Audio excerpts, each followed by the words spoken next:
عايز تعبي الهوا في اكياس وتبيعه بفلوس حلوه؟ تعال اقول لك تعمل ايه.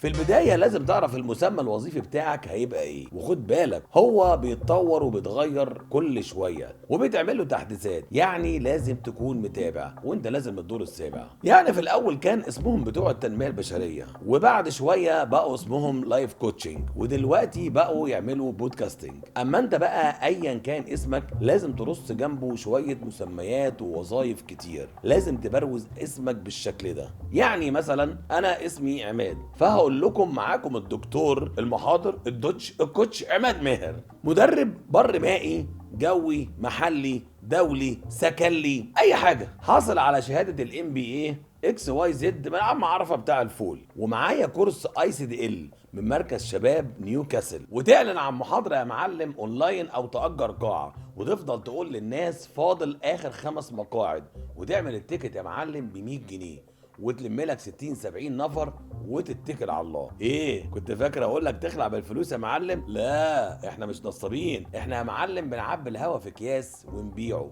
خد بالك ركز بس انت معايا وانا هقول لك على الزتونه. هتبدا دايما بقى محاضرتك بسؤال، وهو مين هنا مكتئب محطم عطلان فاشل حاسس انه مش ناجح؟ وتفضل تعلي النرف وتحزق في الكلام زي ما شفتني كده من شويه. تبدأ هادي وبعدين تنهي بالحزق، وبعدها تروح باصص من فوق لتحت وتظهر ابتسامة سخيفة على وشك وتقول له ها كل دول سهلة بسيطة، اخبط دماغك في الحيط.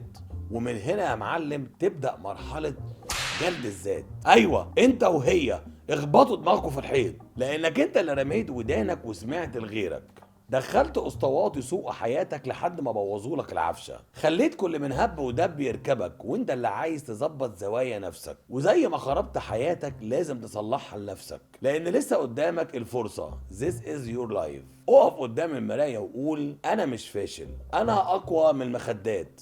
اوعى تنام مني بس، لانك فعلا كل دول. انت جامد وانت جامده، انت استثنائي مش زي الباقي، انت وسط العتمه نور، انت خرم جوه سور. افضل رص كلام جنبه وبعد وهتلاقيها سالكه، لان كله هيبقى سرحان في بلاويه ومش مركز معاك اساسا. كمل حز وخش على اللي بعده، واعمل اللي بتحبه وبس، وما تخليش حد يجبرك على حاجه، واللي يتدخل في حياتك اعترض في وشه على طول، قول له لا، زعق في وشه وقول له انت مالك، لا مؤاخذه يا خالو.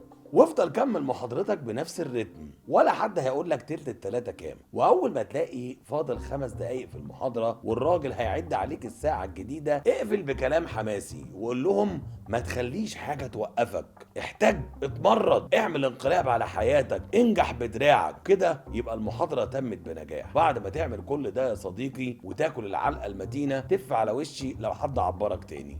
سلام.